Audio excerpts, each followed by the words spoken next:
श्री सुखदेव जी बोले, हे राजन, जब श्री कृष्ण ने इस प्रकार प्रेम से वचन कहे तब गोपियां अत्यंत प्रसन्न हो उनका हाथ पकड़कर नृत्य करने लगी। इतनी सुनकर राजा परीक्षित ने कहा, हे प्रभु, रासलीला के समय सब गोपियों की अभिलाषा किस प्रकार पूरी हुई? वे सबकी इच्छा तो ये थी ना कि हम भगवान के साथ रास करें, और गोपियां हो गई इतनी, तो सबके साथ भगवान ने कैसे रास किया? यह सुनकर सुखदेव जी ने उत्तर दिया, हे परीक्षित, श्री हरि की महिमा को कोई नहीं जान सकता। उन्होंने प्रति दो गोपियों पर एक कन्हैया बीच में बना दिया, अपनी माया से दो गोपियां और एक कृष्ण, ऐसे पूरा का पूरा मंडल तैयार हो गया।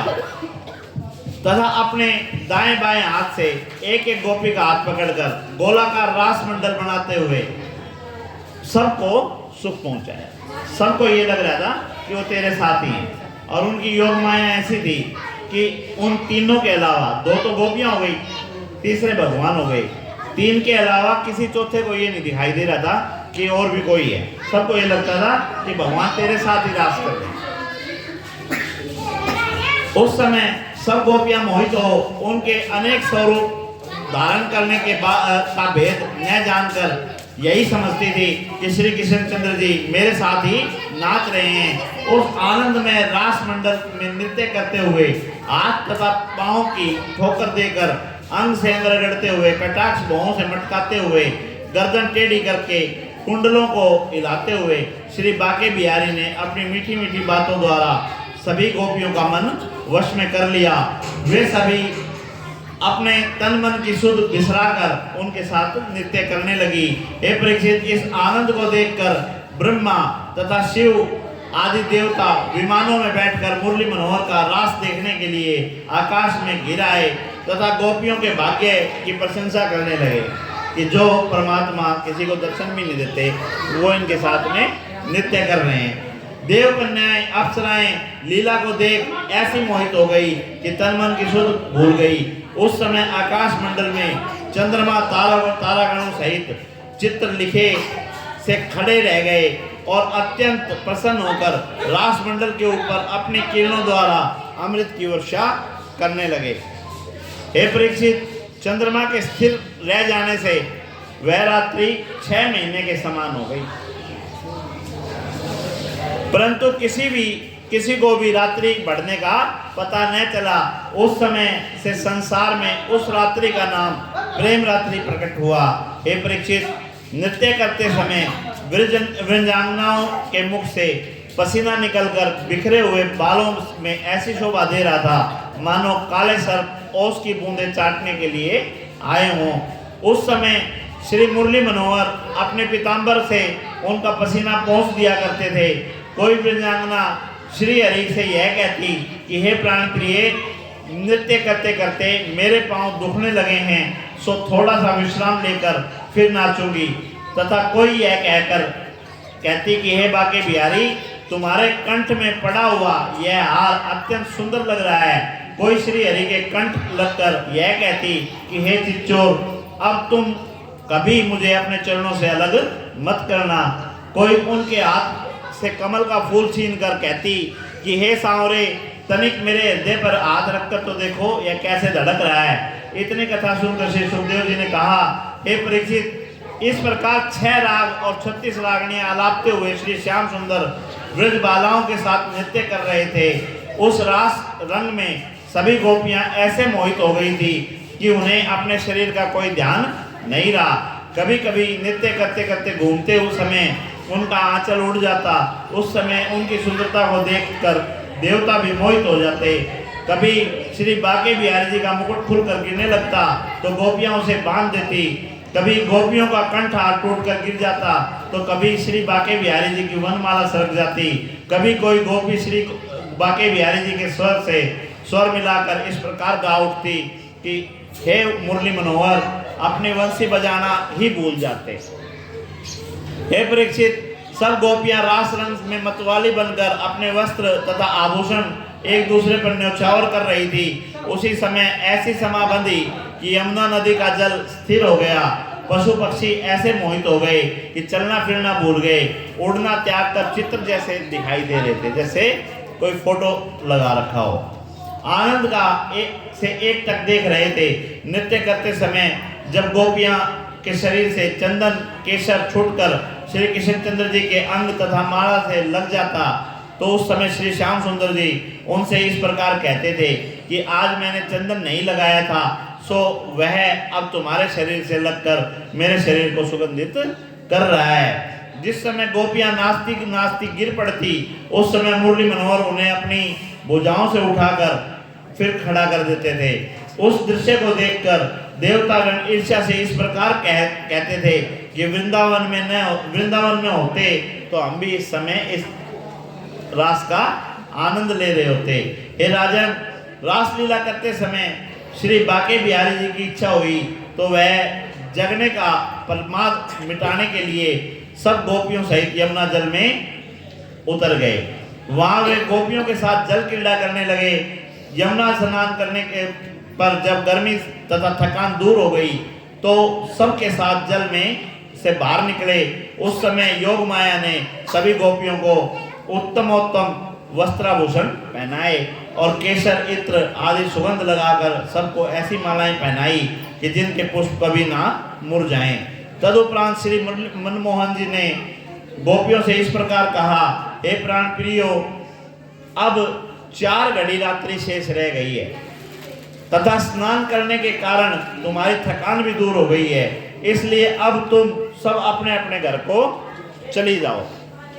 तब मुरली मनोहर के मुख से ऐसे वचन सुनकर सभी ब्रजवाद बालाएं उदास होकर कहने लगी, हे प्राण प्रिय, हम लोग आपको त्याग कर किसी भी प्रकार से नहीं जाएंगे। श्री ब्रजमोहन ने उत्तर दिया कि हे गोपियों, जिस प्रकार ऋषि मुनिगण अपने हृदय में मेरा ध्यान रखते हैं, उसी प्रकार तुम भी अपने अंतःकरण में मेरा स्मरण करते हुए सदैव मेरे पास ही बनी रहोगी। यह सुनकर सब गोपियों ने अपने मन में धैर्य धारण कर आनंद कंद श्री ब्रजचंद्र जी से विदा लेकर अपने अपने घर को लौट आई। हे राजन, जब सब गोपियों ने अपने घरवालों की घोर निद्रा में मगन देखा तो सबको अत्यंत प्रसन्नता हुई। ये परमात्मा की लीला थी कि परमात्मा के घरवालों को पता ही नहीं था, सोते ही छोड़ के गई थी, सोते ही आ गए। और रात्रि जो है वो 6 महीनों की होगी। श्री हरि की माया से उनके घरवालों को यह भी नहीं पता चला कि हमारी स्त्रियां रात को बाहर गई थी। इस भांति श्री नंदन कभी कभी गोपियों को बुलाकर उनके साथ रासलीला तथा वन विहार किया करते थे। इतनी कथा सुनकर राजा परीक्षित ने कहा, हे मुनि श्रेष्ठ, मेरे मन में एक संदेह यह है कि श्री श्याम सुंदर ने तो पृथ्वी का भार हटाने के लिए, धर्म की रक्षा करने के लिए अवतार लिया था, फिर उन्होंने वेद शास्त्रों की मर्यादा के विपरीत पराई स्त्रियों के साथ विहार क्यों किया? यह सुनकर श्री सुखदेव जी ने उत्तर दिया कि हे परीक्षित, हम तुमसे गोपियों के जन्म का वृत्तांत पहले से कह चुके हैं। वे सब वेद की ही रचनाएं थी तथा श्री लक्ष्मी जी ने राजा रानी का अवतार लेकर श्री बाके बिहारी जी के साथ लीलाएं की थी, इसलिए उन्हें श्री कृष्ण जी से पृथक नहीं समझना चाहिए। श्री हरि निर्गुण स्वरूप हैं, उन्हें संसारी बातों से कोई प्रयोजन नहीं रहता, अतः संसारी मनुष्यों को वेद शास्त्रों में वर्णित धर्म के अनुसार ही चलना चाहिए। श्री नारायण जी की लीलाओं में संदेह करना उचित नहीं है, जिन श्री हरि के ध्यान लगाने के कारण बड़े बड़े ऋषि मुनि भी कृतार्थ हो जाते हैं, उन्हें सामान्य मनुष्य समझकर दोष लगाना उचित नहीं है। जिस प्रकार अशुद्ध वस्तु भी अग्नि में जलकर पवित्र हो जाती है, उसी प्रकार समर्थ व्यक्ति क्या नहीं करते। ये सब लीलाएं श्री श्याम सुंदर जी ने संसारी जीवों को भवसागर से पार उतारने के लिए की थी, ताकि मनुष्य उनका ध्यान धरकर मुक्ति प्राप्त कर सके। जो मनुष्य श्री हरि की लीला चरित्रों का स्मरण करता है, उसका मनोरथ अवश्य ही पूरा होता है। वे प्रभु सब में रमे हुए हैं और सब उसके अंदर लगे हुए हैं और फिर भी उन सब से पृथक हैं। सब तीर्थों में स्नान करने का जो फल प्राप्त होता है, वही फल श्री गोपीनाथ जी के स्मरण करने से सहज सुलभ हो जाता है। हे परीक्षित, जो प्राणी इस रास पंचाध्यायी की कथा को पढ़ता, सुनता अथवा कहता है, वह सब पापों से मुक्त हो जाता है। बोलो श्री कृष्णचंद्र भगवान की जय हो। ऐसे ही भगवान के एक दोस्त थे सुदामा, उनको राधा रानी से श्राप मिल गया था और वो अगले जन्म में राक्षस हो गए थे और उनका नाम था शंखचूड़। अब भगवान को पता था कि ये मेरे प्रिय मित्र हैं, तो भगवान ने उनको रक्षा कवच दे दिया था। कृष्ण भगवान का रक्षा कवच उनको प्राप्त था, शंखचूड़ को। अब जब शंखचूड़ को रक्षा कवच प्राप्त था तो उसको हराने वाला कोई था ही नहीं। श्री सुखदेव जी ने कहा, हे परीक्षित, एक समय शिवरात्रि के सुअवसर पर नंद राय तथा सब गोपों ने दूध, दही, मेवा आदि छकड़ों में भर भर कर गाते बजाते हुए अंबिका वन की यात्रा की। फिर सरस्वती नदी के तीर पर पहुंचकर सब ने स्नान किया तथा विधि पूर्वक भगवान शंकर तथा माता अंबिका का पूजन किया। इसके पश्चात नंद राय जी ने ब्राह्मणों को बहुत सी गौवें दान दी, स्वर्ण दान दिया। एक समय उनको भोजन कराया। रात्रि के समय सब लोग थक कर वहीं सो गए। हे परीक्षित, उसी निद्रा में आधी रात के समय एक अजगर ने आकर नंद जी का आधा पांव निगल लिया। उस समय नंद जी ने जग कर रक्षा करने के लिए श्री कृष्णचंद्र जी को पुकारना आरंभ किया। उनकी आवाज सुनकर अन्य सभी गोपी ग्वाल जाग पड़े। जब उन्होंने नंद राय जी की ऐसी दशा देखी तो उन्होंने कृष्ण जी को जगाया। राजन, जिस समय श्री श्याम सुंदर ने उस सर्प के पास पहुंचकर उसे अपने बाएं पैर के अंगूठे का स्पर्श कराया, उसी समय वह अजगर दिव्य वेशधारी एक राजा के समान प्रकट हो हाथ जोड़कर श्री मुरली मनोहर से स्तुति करने लगा। इस आश्चर्य को देखकर नंद आदि सभी गोपी ग्वाल स्तंभ खड़े हो गए, रह गए कि ये क्या हुआ भाई। जब श्री कृष्णचंद्र जी ने उनसे पूछा कि तुम कौन हो, तब उसने उत्तर दिया कि हे त्रिलोकीनाथ, आपसे क्या बात छुपी हुई है। मैं सुदर्शन नाम का एक विषधर हूँ। पहले मैं हंसपुर में रहता था। अपनी बुद्धि, सुंदरता तथा धन के अभिमान में मैंने किसी को कुछ भी नहीं समझा। एक समय मैं विमान पर बैठकर घूमने के लिए निकला। मार्ग में अंगिरा ऋषि के भद्दे रूप को देखकर मुझे हंसी आ गई। उस समय ऋषि ने विमान की परछाई अपने ऊपर पड़ने के कारण मुझे यह श्राप दे दिया कि तू सर्प हो जाओ।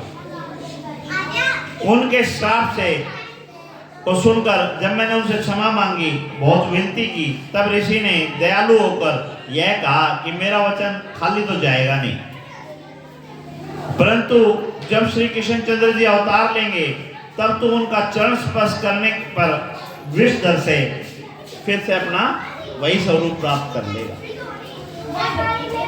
हे स्वामी, उसी श्राप के कारण मैं अजगर बनकर आपके दर्शनों की अभिलाषा रखता था। अब आपने अपना दर्शन देकर मुझे कृतार्थ किया। यह मेरा अहोभाग्य है कि आपने जिन चरण कमलों को दर्शन ब्रह्मा, शिव, देवताओं को भी कठिनाई से प्राप्त होते हैं, मैंने आज उन्हीं चरणों को स्पर्श कर लिया। ये मेरा सौभाग्य है और मैं इसके लिए अंगिरा ऋषि का धन्यवाद करता हूँ और जन्म भर या मैं इसको भूलूंगा नहीं। हे राजन, एक दिन श्री श्याम सुंदर जी यमुना तट पर ब्रज बालाओं के साथ रास विहार कर रहे थे, बांसुरी बजा रहे थे तथा सभी गोपियां मुरली की धौनी पर तन मन शुद्ध भूलकर उनके आगे पीछे नृत्य कर रही थी। उसी समय कुबेर का सेवक तरणवर्त आदि दैत्यों के साथ मित्र शंखचूड़ नाम का एक यक्ष घूमता फिरता वहां आ गया। जब उसने यह देखा कि मुरली मनोहर बैठे बैठे बांसुरी बजा रहे हैं तथा गोपियां नृत्य कर रही हैं, तो उससे यह आनंद न देखा गया, क्योंकि जो बुरे व्यक्ति होते हैं उनको किसी दूसरे का आनंद सुहाता नहीं है। तब उसने कुछ गोपियों को अपने कमंद में फांसकर उत्तर की ओर ले चला। उस समय तक सब गोपियां ऐसी अचेत थी कि उन्हें अपने बंधन का पता ही नहीं चला। तब वे अपने को कमंद में फंसा हुआ देखकर विलाप करने लगी। जब होश आया तो विलाप करने लगी। तब भगवान श्री कृष्णचंद्र जी को पुकारने लगी कि हे परीक्षित, जिस समय श्री बांके बिहारी जी के कानों में उनकी करुण पुकार पड़ी, उस समय उन्होंने बलराम जी ने एक एक वृक्ष उखाड़कर उस यक्ष को का पीछा करना शुरू किया। जिस प्रकार हाथी को मारने के लिए सिंह झपटता है, जिस समय शंखचूड़ ने दोनों भाइयों को आते देखा तो उनकी ललकार सुनी तो वह भयभीत होकर उन गोपियों को छोड़कर भागने लगा। तब श्री कृष्णचंद्र जी बलराम जी तो गोपियों की रक्षा करने के लिए वहीं छोड़ गए। स्वयं आगे बढ़कर शंखचूड़ को पकड़कर ऐसा मुक्का मारा कि वहीं वो ढेर हो गया। उसकी मृत्यु हो जाने पर श्री कृष्णचंद्र जी ने उसके मस्तक में रहने वाली मणि निकाल ली और उसे लाकर बलराम जी को दे दी। तत्पश्चात गोपियों को साथ लेकर अपने स्थान पर लौट आए। बोलो कृष्ण भगवान की जय हो।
बैठ तो सारे बैठ जाएगी। मैं सबसे इकट्ठी बुलाई जाऊंगा तुमसे।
साथ में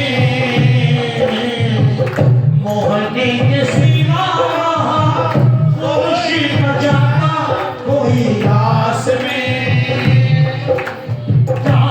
में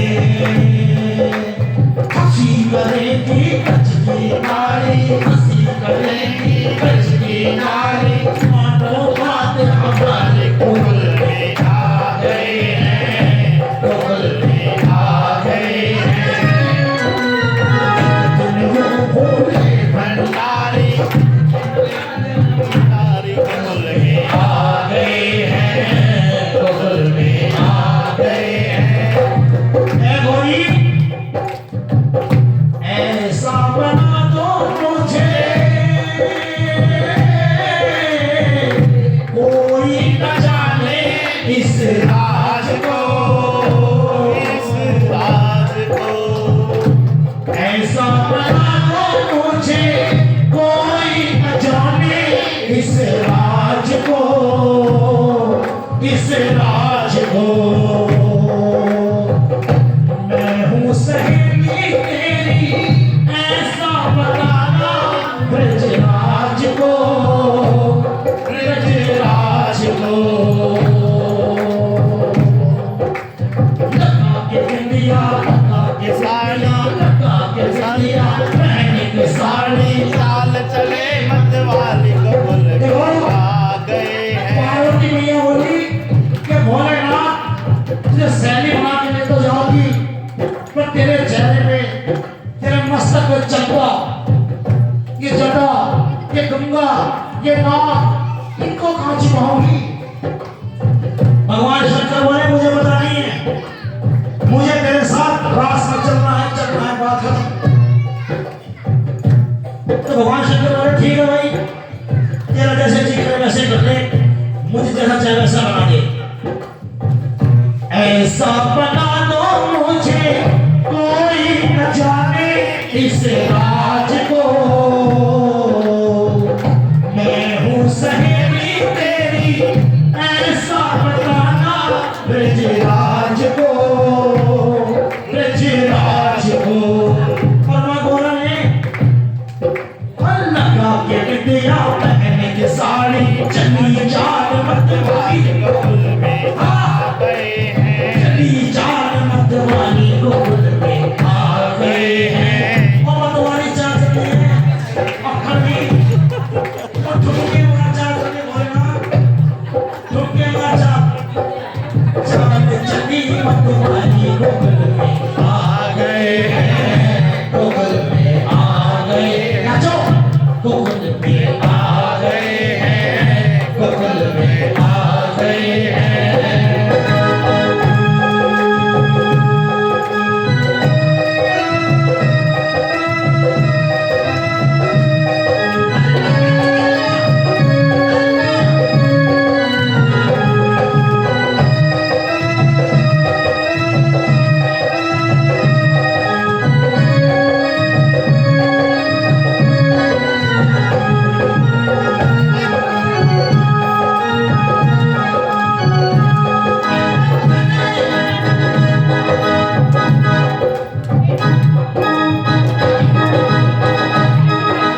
रास में सभी नाचना है इस रास में कोई नाच सकता है और इस रास में एक बड़ी बात क्या हुई आहा त्योहार में सबसे डबल लूंगा मैं जो हुई त्योहार जो है उससे भी लूंगा दोबारा सभी से लूंगा मैं त्योहार जो है उससे भी लूंगा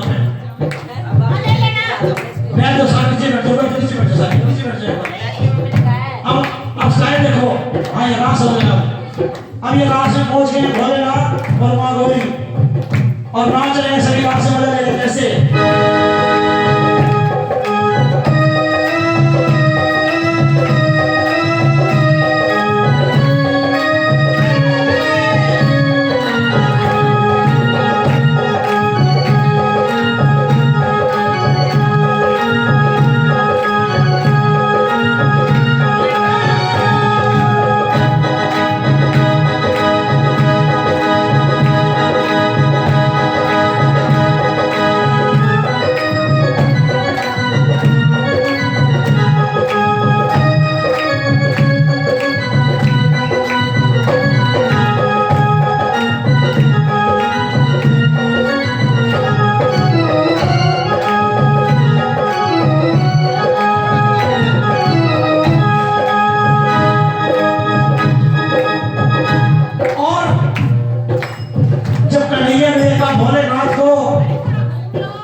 बजाई ऐसी बजाई ऐसी बजाई बंसी सुख बुद्ध पूजा भोलेनाथ रे भोलेनाथ रे और सही आजी ऐसी बजाई बंसी सुख बुद्ध भोला भोलेनाथ रे भोलेनाथ रे सरद कई जो सर से साड़ी मुस्काए गिरधारी भोले शर्मा गए भोले शर्मा गए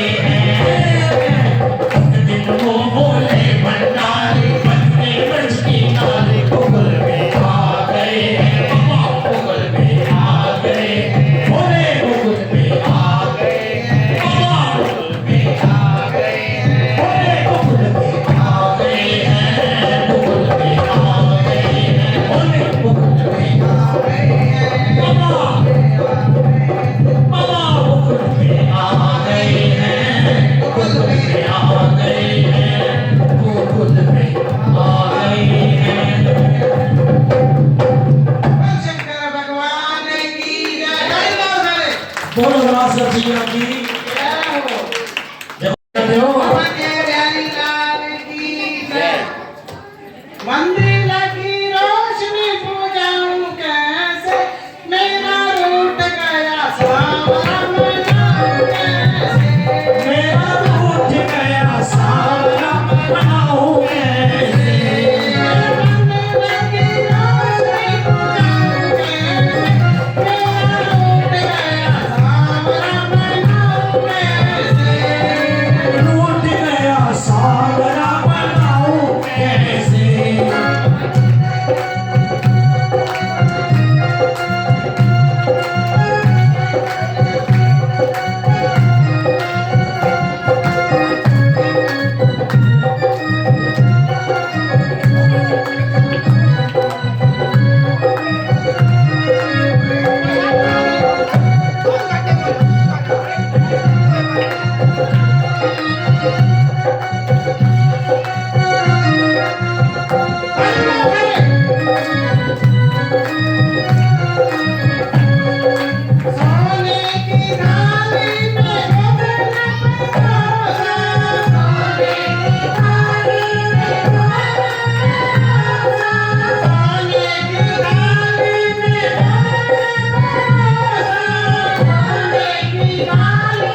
सावरा मनाऊं कैसे,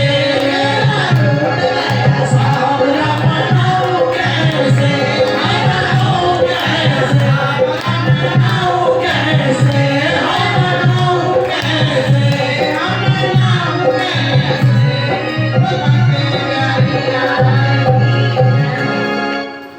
एक सूचना और देनी है भाई, हमारा 5 जनवरी से अलवास कथा लगा रहे हैं हम। अलवासिया विद्या विहार स्कूल है अलवास में ही, ब्राह्मणों की धर्मशाला। तार नादे गुआर में। हाँ, तारीख गया क्या? 5 तारीख से गांव अलवास में कथा शुरू कर रहे हैं ना, तो जिसके पास समय हो आ सकते हैं।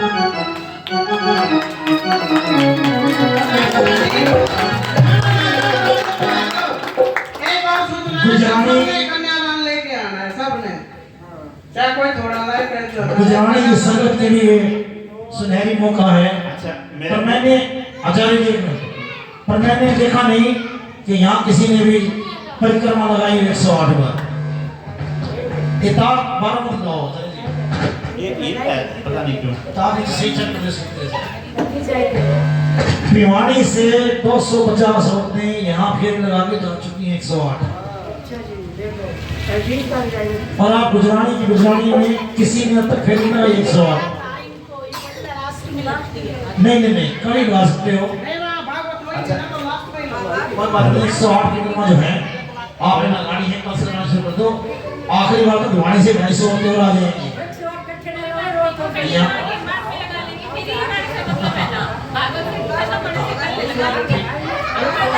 सुनो, ये कारण सुनो, कारण क्या है?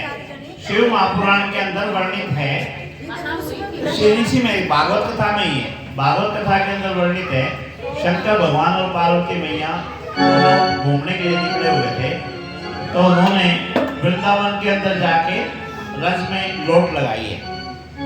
रज में लोट लगाई तो माँ पार्वती ने पूछा कि भाई क्या यहाँ क्या कारण है रोज इसमें रज में लोट लगाने का?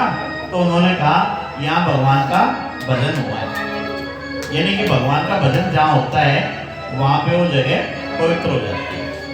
तो इसलिए बोला मैं इसको रज को अपने चरणों से अपने शरीर से लगा रहा हूँ। ऐसे ही 84 कोष की परिक्रमा कही जाती है, उससे बाहर निकल के फिर से परमात्मा ने वही काम किया महादेव ने। तो माँ ने पूछा यहाँ भी कोई भाई भगवान का भजन हुआ था क्या? बोला यहाँ हुआ नहीं, यहाँ होना है, यानी कि जहाँ परमात्मा का नाम होता है वो भी जगह, और जहाँ होना होता है वो भी जगह पवित्र हो जाती है। कभी आपने देखा है कोई मुख्यमंत्री कहीं आया हो या प्रधानमंत्री कहीं आया हो, कभी कोई देखा है आपने ऐसी जगह? यानी कि जब भी कोई प्रधानमंत्री आता है ना, उससे 1 महीने पहले वहां पे चारों तरफ साफ सफाई होनी, और ये देखना कि भी कोई उग्रवादी तो नहीं है, कोई नेगेटिव एनर्जी तो नहीं है, वो सारी तहकीकात शुरू हो जाती है।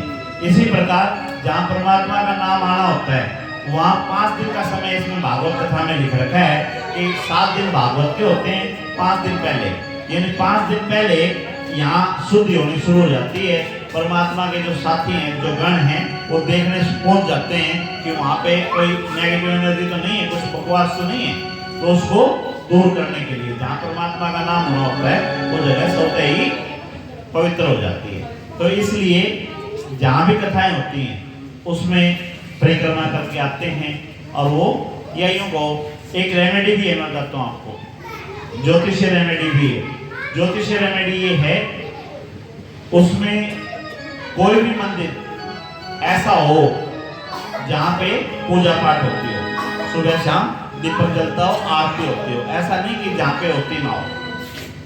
वहाँ जाके आप 15 मिनट 20 मिनट अपने आंखें बंद करके अपना खुद का भी ध्यान करोगे तो भी आपके सारे काम पूरे हो जाएंगे। कंडीशन सिर्फ यही है कि मोबाइल में ताला लगा के जाइए। भाई बैठने का मतलब ये है खुद में आपने वहां पे अपना मंथन करना है कि ये काम गलत हो रहे हैं, कैसे हो रहे हैं। भाई कोई भी चीज है, मान लो बच्चे की शादी नहीं हो रही, या किसी के बच्चे नहीं हो रहे, लेट हो रहे हैं, या मकान नहीं बन रहा, या दुकान नहीं बन रही, या बीमारी घर से जा नहीं रही, आप मंदिर के अंदर जाके बैठ के अपने आप से सवाल पूछो, लेकिन वो 15 मिनट और कुछ नहीं, इधर उधर की चीजें नहीं, सिर्फ अपने आप से ही पूछना है कि ये बीमारी कैसे क्यों नहीं जा रही, क्या कारण है, आपको जवाब मिलेगा। ये प्रैक्टिकल है और मैं ज्योतिष में पढ़ाता हूँ और लोगों ने खूब आजमाई। चलो आरती करोगे, आरती करवा दोगे, आ जाओ। की है आरती, पापियों को पाप से है आरती, श्री भागवत भगवान की है आरती, पापियों को पाप से है आरती, पापियों को पाप से है आरती। ये अमर ग्रंथ, ये मुक्ति पर, ये पंचम वेद निराला, तब ज्योति जगाने वाला, ये अमर ग्रंथ, ये पंचम वेद निराला, तब ज्योति जगाने वाला, हरि नाम यही, हरि नाम यही, हरि नाम यही, हरि नाम यही, हरि नाम यही, हरि नाम यही, हरि नाम यही, हरि नाम यही, यही जगमंगल की आरती, पापियों को पाप से है आरती, श्री भागवत भगवान की है आरती, पापियों को पाप से है आरती, भाई पापियों को पाप से है आरती।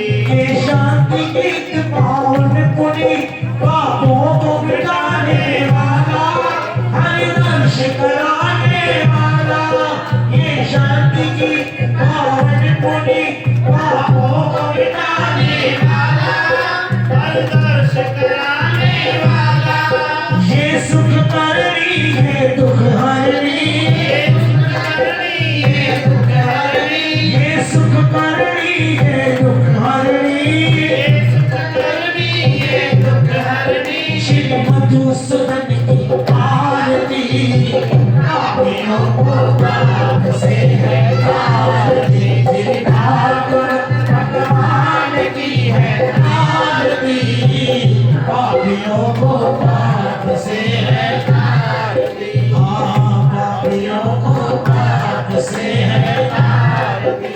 ये मधुर बोल जुग बंद खोल, सन्मार्ग दिखाने वाला, बिगड़ी को बनाने वाला, ये मधुर बोल जग बंद खोल, सन्मार्ग दिखाने वाला, बिगड़ी को बनाने वाला, श्री राम यही, घनश्याम यही, श्री राम यही, घनश्याम यही, श्री राम यही, घनश्याम यही, श्री राम यही, घनश्याम यही, यही प्रभु की महिमा की आरती, पापियों को पाप से है आरती, श्री भागवत भगवान की है आरती, पापियों को पाप से है आरती, भाई पापियों को पाप से है आरती, पापियों को पाप से